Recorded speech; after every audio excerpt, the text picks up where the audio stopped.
सुप्रभात बच्चों, मैं मंजू पाठक।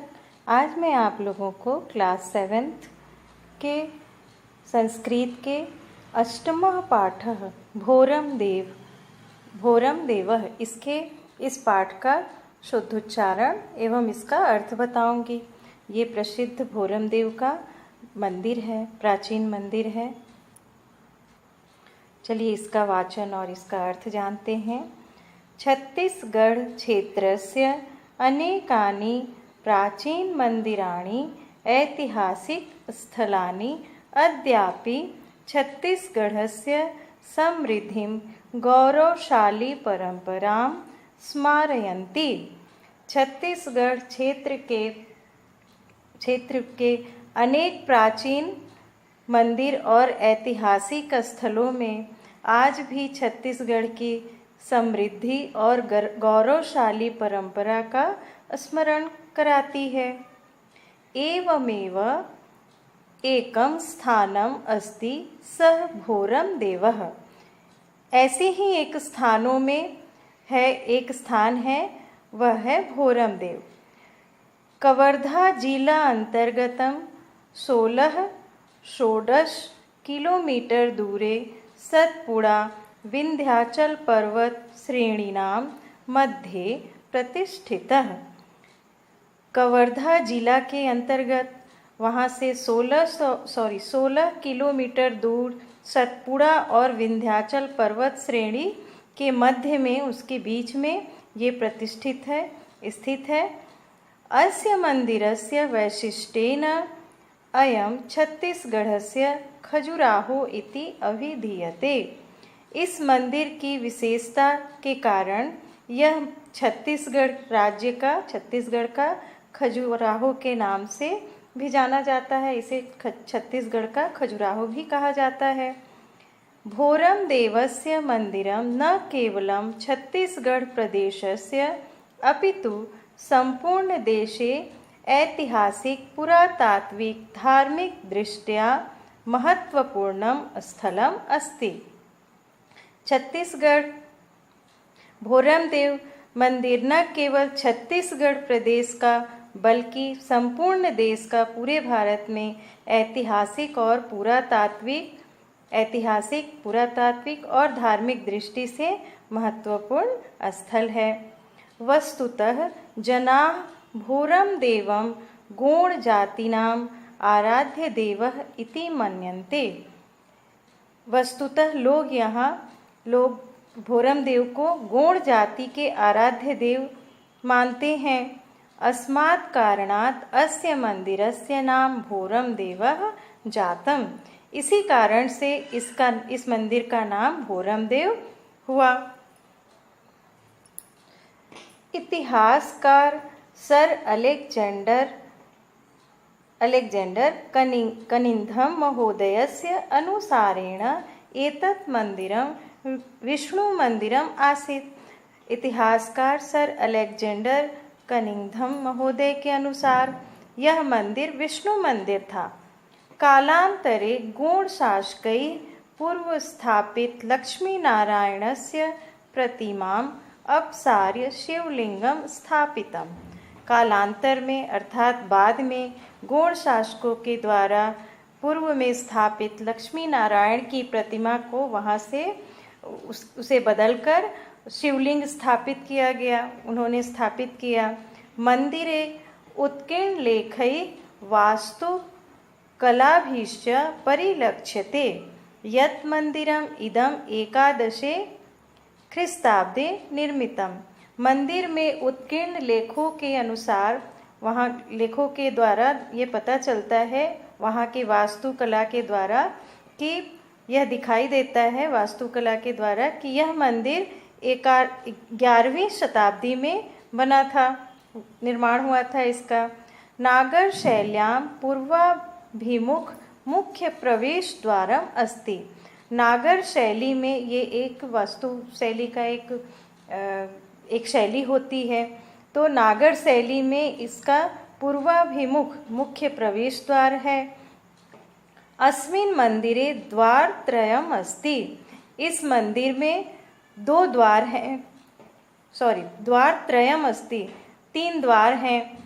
भोरम देवस्य मंदिरस्य निर्माणे खजुराहो उड़ीसायाः कोणार्क स्थित सूर्य मंदिरस्य वास्तुशिल्पस्य अनुकृतिः परिलक्ष्यते। मंदिर के निर्माण में खजुराहो, मध्य प्रदेश का खजुराहो, और उड़ीसा के कोणार्क स्थित सूर्य मंदिर के वास्तुशिल्प का अनुकृति यानी वहाँ की नकल दिखाई देती है।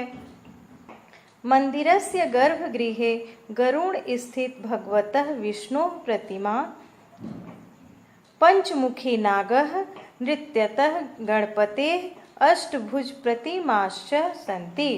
मंदिर के गर्भगृह में गरुड़ पे स्थित भगवान विष्णु की प्रतिमा, पंचमुखी नाग अर्थात 5 मुखी नाग, नृत्यतः गणपति अर्थात नृत्य करते हुए गणपति गणेश जी की 8 भुजाओं वाली प्रतिमा है।